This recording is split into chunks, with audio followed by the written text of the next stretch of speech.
금요철야 기도회 부흥의 의무를 파라라는 말씀을 나누기를 원합니다. 사도행전 1장 12절부터 15절까지 말씀 같이 보겠습니다. 같이 시간 교독하기를 원합니다. 사도행전 1장 12절부터 15절까지 제가 먼저 읽겠습니다. 제자들이 감람원이라 하는 산으로부터 예루살렘에 돌아오니 이 산은 예루살렘에서 가까워 안식일에 가기 알맞은 길이라. 그러가 저희 교회는 가락에 올라가니 베드로, 요한, 야고보, 안드레와 빌립, 도마와 바돌로메, 마테와 및 알페오의 아들 야고보, 헬로신 시몬, 야고보의 아들 유다가 다 거기 있어. 여자들과 예수의 어머니 마리아와 예수의 아우들과 더불어 마음을 같이하여 오로지 기도에 힘쓰더라. 다 같이 읽겠습니다. 모인 무리의 수가 약 120명이나 되더라. 그때 베드로가 그 형제들 가운데 일어나서 이르되 아멘. 오늘 지난주에 이어서 지난주 영적 부흥에 대한 말씀을 전했고요. 오늘은 부흥의 우물을 파라라는 말씀을 가지고 아마 한 번 정도 들으신 분도 혹시 있을 것 같습니다. 예수님께서 제자들에게 하신 말씀이지만 오늘날 성도들에게 하시는 주님의 말씀을 전하기를 원합니다. 여러분 요한복음 14장 12절 말씀에 이런 말씀이 있습니다. 예수님께서 제자들에게 하셨던 말씀이죠. 나를 믿는 자는 내가 하는 일을 그도 할 것이요 또한 그보다 큰 일도 하리니 라고 말씀하셨습니다. 이 말씀대로 예수님께서 말씀하시는 건 뭐냐면 내가 하는 일을 너희가 할 것이고 나보다 더 큰 일을 할 것이다. 이 말씀이 이루어지는 조건이 있는데요. 그것은 예수님을 믿는 것입니다.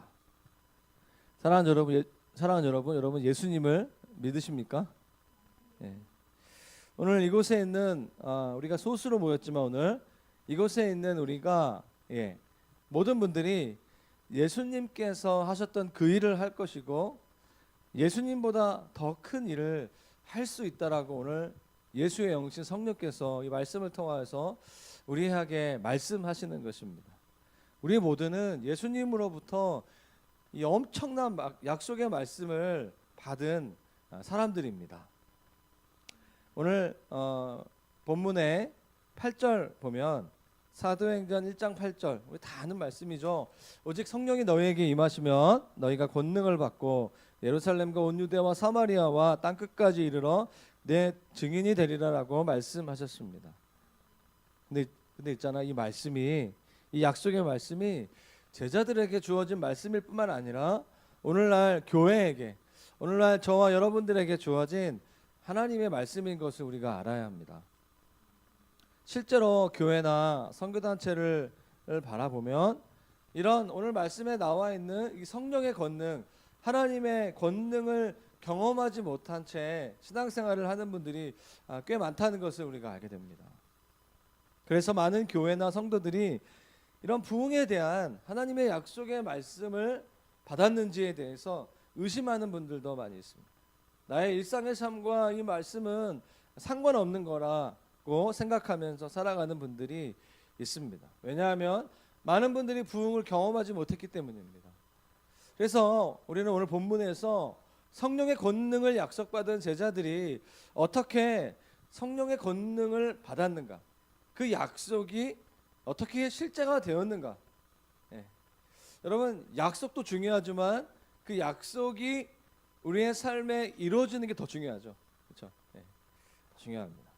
그 부흥을 약속받은 성령의 권능이 임하는 그 약속을 받은 사람들이 어떻게 해서 실제로 그 약속을 이루게 되었는가? 답은 단순해요. 답은 그 비결은 바로 기도입니다. 오늘 말씀에 120명의 성도들이 예수님의 말씀을 붙잡고 마가 다락방에서 오로지 기도에 힘쓰더라라고 얘기하고 있습니다. 그들에게 불과 같은 성령이 임하고 방언이 터지고 복음을 전할 때 수많은 사람들이 예수님을 믿게 되죠. 그렇게 해서 초대 교회가 시작되었습니다. 사랑하는 여러분, 사도행전 1장과 2장 말씀은 교회가 어떻게 생기게 되었는지를 기록한 본문입니다. 즉 우리 글로벌 비전교 아까 기도했는데요. 뭐 한국 교회 막 이렇게 우리가 기도 많이 하잖아요. 우리 교회, 이 우리가 알고 있는 한국의 교회, 100여 년 된 이 한국 교회의 최초의 모습이 어땠는가, 우리 교회가 어떻게 시작되었는가에 대한 역사적인 해답을 줄 수 있는 본문이 사도행전 1장 2장 말씀이라는 거예요. 교회의 역사의 뿌리를 찾아 올라가다 보면 사도행전 1장과 2장을 만나게 되는 것이죠. 그런데 그 교회의 시작이 뭐죠? 기도라는 거예요. 할렐루야. 그 교회의 역사를 따라가 봤는데 그 교회가 시작되어진 그 강력한 제자들, 사도들의 그 모임 가운데 오로지 기도에 전념할 때 성령의 그 권능을 주겠다는 그 약속의 말씀이 실자가 되어지고 회심하게 되고 세워진 결과가 바로 교회인 것이죠. 예루살렘 교회. 모여서 오로지 기도에 힘쓰게 될 때, 오늘 우리 금요 철학 기도회는 교회를 세우는 기도예요. 할렐루야. 특별히 매달 셋째 주에 있는 이 금요 철학 기도회는 선교지의 교회를 세우는 기도회입니다. 엄청난 영적인 전투가 있는 터키와 이집트와 네팔과 모로코, 말레이시아 지역에 하나님의 교회가 세워지는 그 일에 우리가 부름 받았어요. 그거 아세요? 지금 3달째 저희가 연속으로 이렇게 셋째 주 선교 기도회를 시작했는데, 다른 금요철학 기도도 만만치 않지만 선교 기도회 할 때마다 정말 순간적으로 기도회 인도하기 쉽지 않다, 이런 마음이 이렇게 목사인 저에게도 순간순간 그런 생각이 왔다 갔다. 어떻게 오늘 몇 명 올까, 이런 생각이 들면서 오늘 과연 기도회를 끝까지 마칠 수 있을 것인가, 이런 생각이 드는데, 이상하게 앉아서 예배를 드릴 때 기름 부으세요. 할렐루야.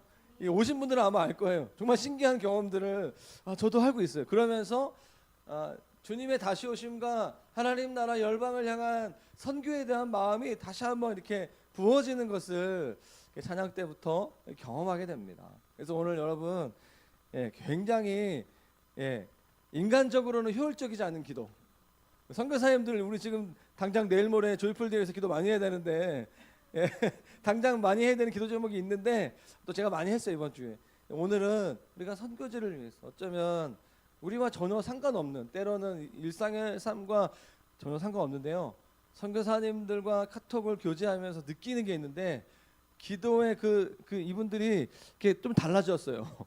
이 기도회를 굉장히 사모해요.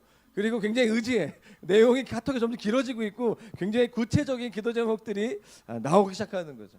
할렐루야. 우리 선교사님들은 민감해요. 한국 교회가, 파송 교회가 기도를 하고 있는가 안 하고 있는가를 굉장히 민감해하고 더 잘 알고 있어요. 할렐루야. 그래서 우리가 함께 기도할 때 하나님 선교지에 부흥이 일어날 수 있도록. 그래서요, 여러분, 교회의 모든 일은 전적으로 기도 중에 성령의 권능이 임하면서 교회의 일이 되어져야만 합니다. 우리 글로벌 비전 교회가 그런 교회가 되기를 주님의 이름으로 축복합니다. 우리는 명심해야 돼요. 교회의 일은 모여서 전심으로 기도하는 것에 힘쓰는 중에 성령이 임하시고, 그래서 주님의 일을 분별하고 주님의 일을 감당하는 것, 그게 바로 주님의 교회인 줄로 믿습니다. 교회와 성도들이 부흥의 약속을, 성령의 권능의 약속을 받았는데, 그것을 경험하는 경험이 똑같은 교회를 다니고 똑같이 신앙생활을 하더라도 다르다는 거. 이 땅에 많은 교회들이 있는데 어떤 사람들은 그냥 마지못해서 신앙생활을, 어떤 교회의 성도들은 정말 성령의 권능으로 초대교회에 일어났던 그런 역사를 경험하면서 살아가는 거죠. 왜 그럴까요? 기도에 있다는 거예요. 부흥의 축복은 2000년 교회 역사 중에 언제나 동일한 효력이 있었습니다. 우리는 부흥의 약속을 받고 교회가 시작되었고 부흥의 성령의 권능의 약속 위에 있습니다. 그런데 문제는 뭔지 아세요? 부흥이라는 우물을 파는가 안 파는가. 만약 우리가 부흥의 우물을 파지 않으면 마치 부흥의 물줄기가 우리 발 아래에 흐르고 있어도 우리는 영적으로 굉장히 메말라서 죽는 것 같죠. 오늘 제가 이렇게 많이 살진 않았지만 6월 중순 날씨가 이렇게 더운 적이 있었는가? 정말 여기가 말레이시아인가 이집트인가 헷갈릴 정도로 더운 날씨가 오늘이었던 것 같아요. 지금 가뭄 때문에 굉장히 지금 한국이 가뭄 때문에 좀 이렇게 농민들이 고생하고 있죠. 여러분, 하나님이 우리에게 야 비를 주겠다. 이른 비를 주고 늦은 비를 주겠다. 봄비를 주고 가을비를 주겠다라고 약속하셨는데 그 비가 구체적으로 실제적으로 오게 하는 어떤 우리의 행위가 바로 기도라는 거예요. 그래서 저는 그 제목을 이렇게 얘기했어요. 저는 이 부흥의 의무를 판다는 것을 이렇게 계속해서 생각해요. 수련회 시즌이 되고 또 전도 집회가 있을 때마다 저의 목회자로서 어떤 영적인 부담과 어떤 그런 어려움들을 느끼지만 궁극적으로 교회를 향한 주님의 다시 오심을 생각하면서 하나님 부흥의 우물이 저의 사역 가운데, 하나님 우리의 교회 가운데, 온 열방의 선교사님들 가운데 부흥의 우물이 터져 나오기를 원합니다. 그것을 정말 보고 싶습니다.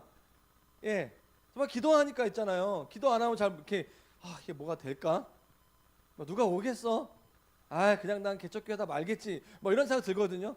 근데 계속해서 주님 앞에 나아가다 보면 어떤 생각이 드는지 아세요? 그래, 이판사판. 그래, 끝까지 한번 가보자. 하나님 살아계신가 안 가신가 끝까지 한번 가보자. 이 야성이 터져 나오는 거예요. 할렐루야. 부흥의 우물이 터져 나오는 거죠. 개척교회 작은 교회 목회하는데 야성마저 없으면 정말 불행한 인생인 것 같다는 생각이 들 때가 많이 있어요. 우리 선교사님들 어떻게 했어요? 선교지 아이들 데리고 갔는데 야성이 없어요. 여기 와서 내가 지금 뭐 하나 힘들다. 여러분 그것처럼 불행한 인생, 불행한 선교사가 없지 않겠어요? 그렇죠. 그리스도인은 어떻습니까? 그냥 맨날 이렇게 패잔병처럼 살다가 주일날 예배 때 좀 살 것 같고 이렇게 속으로 때 막 힘든 얘기 하다가 가는 게 그리스도인의 삶은 아닌 것 같아요. 일상에서 하나님 나라를 세우고 정말 하나님 나라를 확장하는 그 일을 해야 되지 않겠습니까? 자, 그래서 부흥의 의무를 파는 건 뭐라고요? 바로 기도라는 거예요. 이거를 꼭 기억하셔야 돼요. 그들이 120명의 제자들이 마가의 다락방에 모여서 오로지 기도에 힘썼던 것처럼 하나님께서 오늘 동일하게 우리가 기도에 힘쓰기 원하세요. 2000년 교회 역사가 그것을 증명하고요. 하나님은 언제나 부흥을 일으키실 준비가 되셨어요. 하나님 입장에서는 준비가 되셨어요. 문제는 기도하는 사람만 있으면 되는 것입니다. 할렐루야. 우리가 기도하면 하나님은 하나님 우리에게 하신 약속의 말씀이 우리의 삶과 사역의 현장 가운데 일어나는 거예요. 여러분, 대한민국은 세계 두 번째 선교 대국이라고 이야기를 많이 해요. 최근에 좀 약간 바뀌고 있는데 선교사를 많이 보내는 나라입니다. 2007년 아프간 사태를 통하여서 어려운 시간을 보냈지만 그 사태를 통해 전 세계에 한국이 선교의 대국이라는 사실을 알게 되었어요. 앞으로 선교사를 보낼 수 있는 역량, 한국 교회가 여전히 선교할 수 있는 교회다라고 많은 세계 교회가 그렇게 이야기하고 있습니다. 그런데요, 그거 누가 했을까요? 누가 했습니까? 바로 성령님께서 그 일을 하신 거죠. 요엘서 2장 말씀을 보면 만민에게 성령을 부어주실 것이라는 예언의 말씀이 있습니다. 인류 역사상 이 예언의 말씀이 정확하게 이루어졌던 시대가 없었다라는 걸 기억할 필요가 있어요. 다시 말하면 지금 오늘날 우리가 살아가고 있는 시대는 모든 민족에게, 모든 족속과 만민에게 성령께서 강력하게 역사하는 때라는 거예요. 여러분, 성령이 역사하심이 있는 곳과 악한 영이 역사하시는 것이 약간 비례적으로 되는 것 같아요. 이 홍대 땅은 점점 성령의 역사로부터 멀어지고 있는 것 같은 느낌이 들 때가 많이 있는 것 같아요. 실제로 그렇죠? 그렇기 때문에 이 대한민국 다음 세대, 제가 요즘에 이렇게 여러분들 만나면 이제 저희 교회 또 방문하시고 또 이야기를 하다 보면 그런 말을 많이 해요. 홍대 얘기를 하면서 홍대는 선교지보다 더 선교지 같다. 그러면서 그런 얘기를 많이 하면서 저보고 선교사님 그래요. 그렇구나. 우리가 이런 곳에 와서 정말 왜 내 인생이 이렇게 힘들까? 내 인생이 왜 이렇게 매주마다 영적 공격이 치열하고 이렇게 삶이 잘 안정이 안 될까? 예, 그런 생각이 드는데 선교지라서 그렇구나. 선교지는 치열한 곳이구나. 우리 성도들의 삶이 왜 이렇게 자리를 못 잡을까? 선교지에서 우리가 교회를 개척하고 있기 때문에 교회를 세우고 있기 때문에 그렇구나 라는 생각이 들었어요. 할렐루야. 이것을 제가 최근에 받아들이게 됐어요. 2주 전부터 이것을 그냥 받아들이게 됐어요. 그렇구나. 저는 성도님들에게는 목회자로 목양하는 모습으로 가지만 하나님이 이 홍대 땅 연남동에 교회를 세우는 선교사로 나를 부르셨구나. 그러면 그런 마음을 가지고 언어와 문화가 다른 이 땅에, 물론 한국말을 쓰지만 표현하는 언어가 다르고 생각하는 사고방식이 다른 이 다음 세대들을 향하여서 주님의 마음으로 중보자로 선교사로 이 사역들을 감당해야 되겠구나 라는 생각이 드니까 어떤 줄 아세요? 막 야성이 회복되는 거예요. 그래 괜찮지. 그래 괜찮아. 다 할 수 있어. 그래 이 길을 끝까지 가리라. 막 이런 생각이 들면서 막 기쁨이 회복되는 그런 시간들을 점점 이상해지고 있죠. 막 그런 시간들을 보내고 있습니다. 좀 하나님께서 우리 글로벌 비전 교회를 주님이 다시 오시기 전에 마지막 시대에 마지막 주자들로 마지막 시대에 마지막 주자들로 사용하시는구나. 사용하기 원하시는구나라는 것들을 최근에 다시 많이 이제 경험하고 이렇게 있습니다. 사랑하는 여러분, 오늘 본문에서 예수님께서 제자들에게 약속하신 그 성령, 그 권능을 주실 것이라고 약속하셨는데 단순히 제자들은 단순히 그 말씀 가운데 모여서 기도하라고 말씀하셨고 제자들은 그 말씀에 순종했습니다. 여러분 예수님께서 부활하시고 승천하시기 40일 동안의 기간 동안에 직접적으로 나타나신 그 무리들을 방문하신 사람들의 숫자는 약 500명 가량 돼요. 500명의 그 제자들에게 부활하신 예수님께서 나타나셨어요. 맨투맨으로 원투원으로 나타나신 거예요. 그런데 오늘 120명만 380명이 아닌 120명만 그 주님의 말씀에 순종하여 기도했던 것이죠. 위로부터 오는 능력을 기다리고 실제로 부흥을 경험한 사람은 120명이에요. 나머지 380명은 부흥에 대한 이야기를 들었어요. 교회가 세워지는 이야기를 들었어요. 120명은 경험하였지만 나머지 주님의 부활을 직접적으로 주님을 본 사람들은요, 그 부흥의 현장에 그 강력한 성령의 역사의 현장 가운데 있지 않았던 거예요. 이걸 우리가 기억할 필요가 있습니다. 그들이 왜 있었을까요? 120명의 제자들이 왜 예루살렘에 머물러 있었을까요? 여기에 부흥의 키워드가 있어요. 예수님께서 예루살렘을 떠나지 말라고 하셨기 때문에 예루살렘에 남아 있었어요. 하나님의 말씀에 순종하는 자에게 성령의 권능이 임해요. 할렐루야. 여러분 정말 이렇게 교회 역사에 나와 있는 인물들의 그런 전기라든가 그런 예화들을 보면요, 한결같이 주님의 말씀과 주님의 그 부르심, 그 데스티니에 목숨을 걸고 그 자리를 지키고 사수하고 그 자리 가운데 계속해서 기도하면서 인내하는 시간들을 통과할 때 하나님의 강력한 성령의 역사하심과 권능을 부어주시는 것을 보게 돼요. 저희는 지금 그런 시간들을 보내고 있는 것 같아요. 저희 가정이 그런 시간을 보내고 있는 것 같고요. 우리 성도들의 삶 가운데 그런 시간들을 보내는 분들이 많이 계세요. 도망가고 싶어요. 좀 회피하고 싶고요.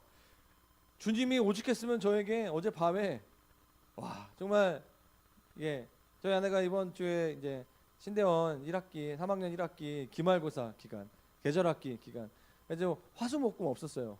그러니까 제가 아이들을 보고 저녁에 모임하고 정신이 없었어요. 근데 어저께 밤에 아이들을 다 재우고 주부의 심정으로 하나님 제 영혼이 공허합니다. 아내도 없고 애들은 자는데 내 영혼을 어찌할 바를 모르겠습니다. TV도 보고 싶고 하는데 볼 수는 없고 그러면 내가 퍼질 것 같고 기도해야 될 것 같은데 주님 어떻게 제 영혼을 어떻게 합니까? 그런 마음이 들면서 말씀 앞에 정말 제가 씨름하는 정말 제 영혼에 막 이렇게 퍼지고 싶은 마음들을 씨름하면서 밤 11시에 주님 앞에 나갔는데 주님 어떤 마음 주시는지 아세요? 금식해라. 근데 오늘 금식하라는 마음 주시지 않았고요. 조이풀 데이가 끝난 다음 날부터 금식해라. 정말 저는 이런 경우 별로 그러니까 전도 집회 전에 금식하라는 말은 마음 많이 주셨는데 이번에는 별로 그런 마음이 없었어요. 예. 조금 있었는데 이렇게 많이는 없었어. 솔직히 말해 많이는 없고 조금씩 저희 아내가 해가지고 날 안 했고 말든 그랬는데 주님이 그런 마음 주시는 거예요. 진짜 씨름은 이제부터다. 그리고 되게 기도하는데 어제 밤에 기도하는데 주님이 주신 마음 같아요. 굉장히 안타까운 마음을 주시면서 사실은 그 VIP들을 위해서 아직 예수님을 모르는 그들을 위해서 기도해야지만 복음을 경험했고 천국을 경험했고 하나님 나라를 경험한 네가 목회하는 교회의 그 성도들 중에서 복음의 영광과 복음의 감격을 잃어버리고 복음을 전하는 것에 대해서 너무나 루틴하게 매너리즘 가운데 있는 너희 성도들을 위해서 네가 기도해라. 금식해라. 그런 마음을 주시는 거예요. 그래서 제가 오늘 아침에 카톡으로 제가 이런 마음 제가 이 말을 듣는 성도들은 되게 부담스러울 것 같은 거예요. 그래서 제가 안 했어요. 나 때문에 목사님 금식하시나? 아직 끝나지도 않았는데 혹시 그런 마음 또 안 좋은 마음 있는 분들 혹시 한 명도 있을까 봐 그래 내가 이번에 그냥 하리라. 근데 오늘 오신 분들은 그런 분들이 아니잖아. 다 VIP들이 있고 다 영혼 구원을 위해서 힘쓰는 분들이 많이 있죠. 여러분 이 두 가지를 위해서 기도해요. 선교 기도회를 위해서 기도하는데 우리가 선교사님들을 위해서 기도하지만 있잖아요. 제가 난민 사역에 왜 힘썼는지 아세요? 난민들을 만나고 하나님의 부흥이 있는 그 교회 정말 아무것도 없는 하루아침에 교회가 막 이렇게 다 난민이잖아요. 이렇게 비자 받은 미국으로 캐나다로 호주로 가야 되는 사람들이에요.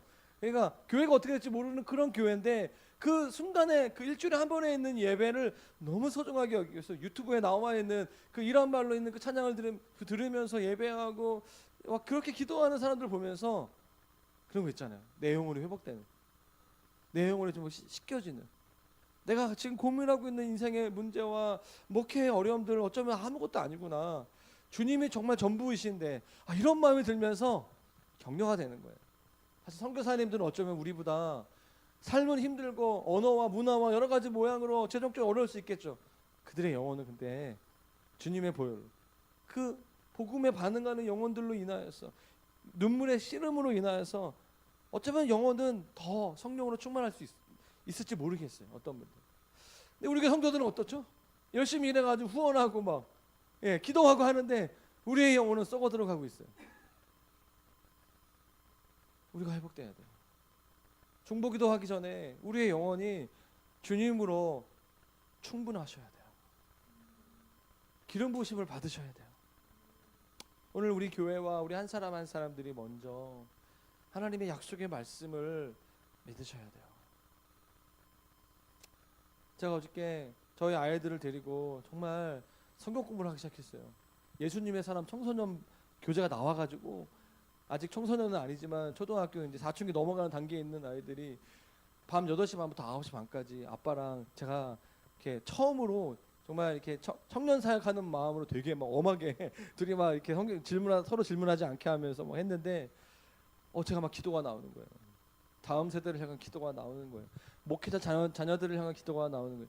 우리 아들이 벌써 모태신앙의 모습을 막 보이기 시작하는 거예요. 굉장히 머리로 반응하고 강팍하게 반응하고 다 알아 뭐 솔직히 말할까 내가? 솔직히 말하는데 잘 모르겠어 막 이렇게 제가 사실은 너무 충격을 받았어요. 제가 목회를 열심히 하고 교회를 개척하고 선교지를 다니는데 내 아들이 주님을 멀리하면 내 인생은 내 사역은 어떻게 되는 걸까? 막 이런 위기의식이 들면서 직면시켰어요. 너 회개해야 된다. 너 목사야 들 태어나서. 제가 막 주님 엄마가 없으면 안 돼 집에. 엄마 뭔가 좀 이상해. 뭔가 흐름이 좀 뭔가 내가 막 거의 은유는 거의 반 졸고 막 이렇게 이렇게 아직 초등학교 2학년 아직 이제 되게 형식적으로 반응하고 있는데 하여튼 굉장히 재밌는 시간을 보냈어요. 그래서 일과를 무사히 마쳤어요. 십자가 복음을 제가 전했어요. 이 교재를 누가 썼냐고, 너무 잘 썼다고, 자기 마음을 쏙쏙 아는 것 같다고, 그래서 막 얘기하면서 했던 기억이 있어요. 저희 아들을 위해서 기도해 주세요. 이 땅에는 저희 아이들 선교사 자녀들을 위해서 기도하세요. 해줬으면 좋겠어요. 아빠는 엄마는 선교사인데 왜 난 뭐냐고, 나는 여기 와서 왜 고생하고 있느냐고. 우리 선교사님 자녀들이 벌써 10명이 넘어요. 그 아이들이 정말 그곳에서 하나님의 소명과 부르심을 알아갈 수 있도록 기도해 줬으면 좋겠습니다. 뭔 얘기하다가 자, 정리를 해야 될 것 같아요. 한국 교회는 기도로 부흥을 경험한 교회입니다. 한국 교회는 그렇게 기도하는 교회였습니다. 성령의 역사가 강력하게 일어났던 교회입니다. 여러분, 아브라함의 아들 이삭이 하나님께 축복을 받고 우물을 파는 곳마다 우물이 터져 나온 거예요. 다른 사람들, 블레셋 사람들이 우물을 막고 이거 내 거다라고 했을 때 물론 마음은 어렵겠지만 자기는 다른 우물을 파기 위해서 갔어요. 하나님께서 그가 새로운 곳에 가서 우물을 팔 때마다 거기서 샘물이 터져 나오는 그런 일을 하게 됐던 것이죠. 농경 사회 속에서 물은 너무나 중요한 거였습니다. 그래서 이삭은 부자가 되고 하나님의 축복을 받는 사람이 되었던 것을 창세기 말씀을 보면 알 수 있습니다. 우리가 기도할 때, 글로벌 비전교회 한국교회 선교지로서 기도할 때 하나님 부흥의 우물이 터져 나오기를 원합니다. 하나님 이삭에게 그런 일을 했던 것처럼 우리가 이삭이 되기를 원합니다. 가는 곳마다 성령의 역사가 나타나요. 저는 그렇게 기도해요. 하나님, 제가 가는 곳마다 그런 하나님의 역사가 일어나기를 원하고 우리 성도님들의 삶 가운데 강력한 성령의 역사가 나타나서 부흥이 일어나고 하나님의 권능이 임하는 그 일이 일어나기를 원합니다. 그래서 과거에 강력한 하나님의 부흥을 경험했던 민족으로 끝나는 것이 아니라 다시 부흥을 경험하고 주님의 다시 오심을 예비하며 모든 민족 가운데 복음을 전하는 그런 기도하는 교회, 선교하는 교회가 되기를 원합니다. 할렐루야. 그런 일들을 이 땅의 교회에게 허락하여 주십시오. 1906년도에 미국의 LA 아주사 거리에 성령의 역사가 나타나기 시작했습니다. 미국 교회 아주사의 윌리엄 시무어라는 한 흑인을 통하여서 성령의 그에게 임하고 그를 통하여서 아주사 거리에 그 부흥이 일어나게 됐던 것이죠. 그 아주사 거리에 부흥이 일어났을 때 그 사건을 기록했던 프랭크 바틀맨이라는 사람이 이렇게 이야기하고 있습니다. 나는 주님께서 부흥을 주시도록 간구하였던 우리의 기도가 응답되었음을 보았다. 그냥 어느 순간에 우연히 아주사 거리에 부흥을 주신 것이 아닙니다. 정말 이렇게 내장이 끊어지는 것 같은 그런 간절한 기도가 그 흑인 목사에게 있었고 그와 함께 있었던 작은 공동체 가운데 있었다는 것이에요. 마치 이렇게 땅을 파는 것 같은, 부흥의 우물을 파는 해산의 고통과 같은 기도가 그곳에 있었어요. 정말 소망해요. 하나님, 이 홍대 땅에 부흥이 있기를 원합니다. 저 처음에 이 교회로 와서 하나님 장년들이 많이 오게 해주세요, 기도 많이 했거든요. 근데 최근에 그런 기도 잘 안 해요. 오면 감사하죠. 하나님, 정말 이 홍대 땅에 다음 세대에 부흥을 주십시오.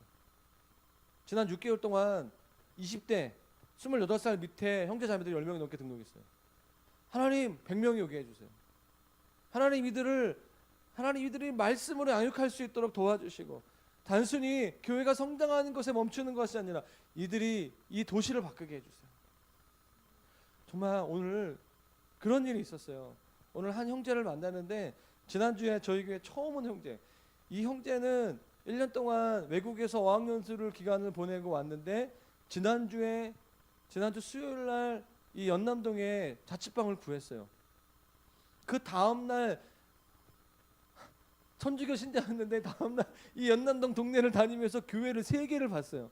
첫 번째 만난 교회가 글로벌 비전 교회. 어학연수 기간 가운데 나는 교회가 맞을 것 같다. 그래가지고 한 10년 만에 천주교 그러니까 초등학교 때까지 천주교 다니다가 교회를 갔는데 괜찮은 거야. 마음에 들었어. 그래서 한국 가면 교회 나가리라 이런 마음을 해가지고 그냥 교회 예배 몇 번 다니다가 한국에 가서 처음 온 교회. 일주일 만에 자취집을 구했고 그 다음 날 처음으로 온 교회가 글로벌 비전 교회. 그날 저희가 교사 모임 하고 있었어요. 주일날 오라고. 주일날 진짜 왔어요. 금요일날 만나자고. 금요일날 진짜 왔어요. 오늘 저랑 1시간 반 얘기했는데 제가 10주짜리 성경 공부를 제안했어요. 형제가. 양은 제가 프린트를 나눠주니까 너무 작다고. 2배 해달라고. 전 처음 봤어요 이런 사람. 처음 봤어요. 그래서 정말 자기는 천주교랑 기독교로 왔다 갔다 한대. 이런 얘기를 보면서 제 마음속에 정말 하나님께서 우리를 이곳으로 보내셔서 청년들을 주님께로 인도하기를 원하시는구나라는 것들을 확신하게 됐어요. 확신하게 됐어요. 어떻습니까? 주님이 우리의 기도에 오늘 한 영혼을 품고 나아갈 때, 한 영혼을 품고 나아갈 때 열방이 보이는 거예요. 열방을 보고 한 영혼을 품지 않으면 그 열방은 굉장히 추상적인 거예요. 하나님께서 몇 년 전에 저에게 주셨던 영어 단어는 글로컬이었습니다. 글로벌 비전 교회인데요. 비전은 열방을 보면 가지만 정말 사역의 초점은 한 영혼, 로컬에서 지역에서 한 영혼을 품고 나아가는 것을 하지 않으면 굉장히 추상적인 사역을 할 수 있겠다. 그런 생각을 많이 들었어요. 지역 공동체를 세우며 그러나 그 가운데 매몰되는 것이 아니라 열방을 보며 가는 우리 글로컬 비전 교회. 할렐루야. 뭐 교회를 바꾸진 않겠지만 그런 비전을 가지고 나아갔으면 좋겠습니다. 그래서 사랑하는 여러분, 오늘 우리가 부흥의 우문을 팠으면 좋겠어요. 120명의 그 제자들이 14절 후반부에 더불어 마음을 같이하여 오로지 기도에 힘쓰는, 저는 성향상 오로지 기도에 힘쓰는 분위기가 별로 이렇게 썩 좋지는 않아요. 오로지 기도하면 기도도 하고 밥도 먹고 말씀도 연구하는 게 좀 좋긴 해요, 개인적으로는. 그런데 말씀에 나와 있어요. 교회가 잉태될 때, 부흥이 임하게 될 때, 주께서 역사하시게 될 때, 그들이 마음을 같이 해서 기도에 힘쓰는, 기도에 힘쓸 때 주님이 역사하시는 거예요. 그게 뭐죠? 성령을 의지하고 주의 말씀을 순종하고 한 마음으로 하나님을 바라보는 그 일을 우리가 함께 했으면 좋겠습니다. 그래서 우리뿐만 아니라 오늘 우리가 지금 프린트 있죠? 여기 찬양 우리 악보랑 우리 선교사님들 기도 제목이 있어요. 구체적으로 있어요. 한 달 동안 이 기도 제목을 가지고 기도하시면 좋을 것 같아요. 우리 파송 선교사님들과 우리 협력 선교사님들 기도 제목이 있어요. 이 기도 제목을 가지고 기도하는 거예요. 하나님이 나라와 이 민족과 이 선교사님들 가정에 부흥이 임하기를 원합니다. 부흥의 우물이 그 땅 가운데, 그 민족 가운데 터져 나오기를 원합니다. 우리 함께 그렇게 좀 기도했으면 좋겠습니다. 같이 시간 먼저 좀 찬양하고 우리 자신을 위해서 먼저 기도하고 좀 중보하며 나아갔으면 좋겠습니다. 오늘 아까 처음 찬양했던 우리 고개 들어 주를 맞이해 찬양, 우리 찬양집 찬양 악보 있죠? 같이 찬양하며 나아갔으면 좋겠습니다. 찬양하겠습니다.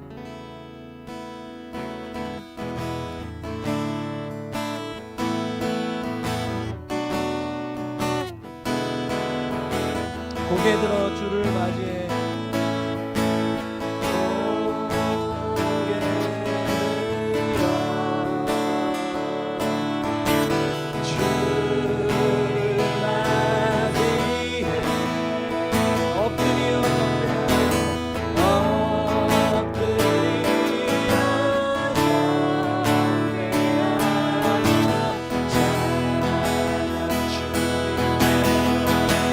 왕의 위엄을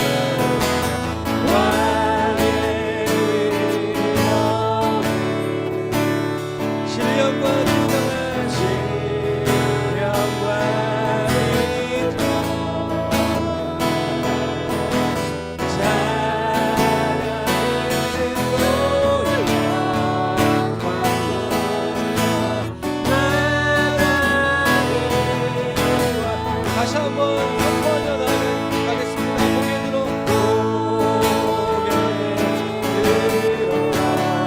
주를 맞이해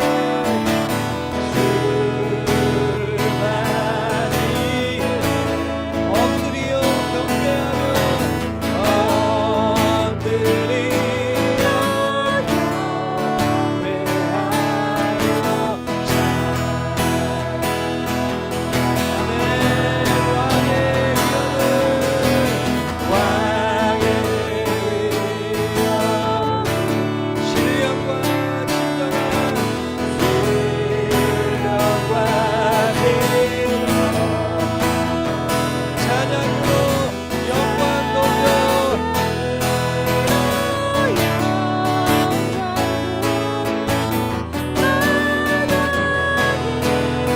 왕의 위엄을 찬양합니다.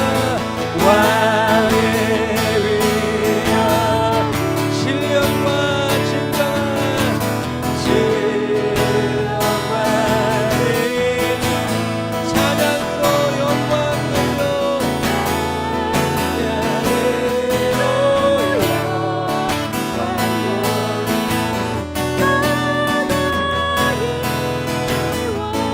그 시간에 같이 기도할 때 오늘 우리가 마음을 같이하여 오로지 기도에 힘쓰는 시간 됐으면 좋겠습니다. 우리가 한 성령 안에서 한 마음과 한 방향으로 나아갔으면 좋겠습니다. 우리 같이 서로의 기도 소리를 좀 맞춰서 이 시간에는 먼저 좀 부르짖으면서 기도했으면 좋겠습니다. 성령님, 이 시간 나의 영혼을 새롭게 하여 주시고 성령의 충만함을 허락하여 주시고 기도의 문을 열어주시고 오늘 이 시간 믿음의 눈을 들게 하여 주시고 주님의 임재를 주님의 부흥을 사모하며 나아가기를 원합니다. 이 홍대 땅과 이 연남동 그리고 우리 선교사님들 가운데 부흥을 허락하여 주시옵소서. 주님 찾아와서서 우리를 통치하여 주시고 다스리시옵소서. 우리 그런 마음으로 이 시간 주여 세 번 부르짖고 기도하며 나아가기를 원합니다. 기도하겠습니다. 주여